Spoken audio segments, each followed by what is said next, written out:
জাকাত দেওয়ার সময় এটা জাকাতের সম্পদ এটা বলে দেওয়া জরুরি নয়।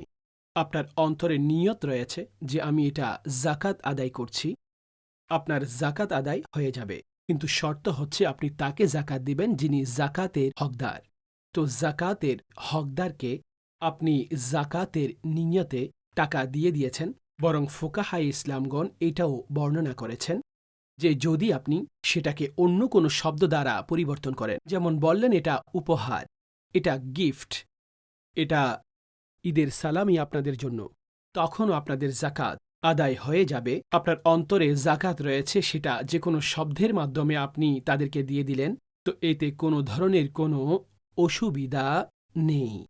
অনেক লোক নিজেদের নিকট আত্মীয়দের কাছে, যেমন ভাই, বোন, চাচা, খালা কিংবা এই ধরনের যারা হকদার রয়েছে তাদেরকে জাকাত শব্দ বলে দিলে হতে পারে তারা হকদার, কিন্তু যখন জাকাত বলেন তখন তারা হাত গুটিয়ে নেন না।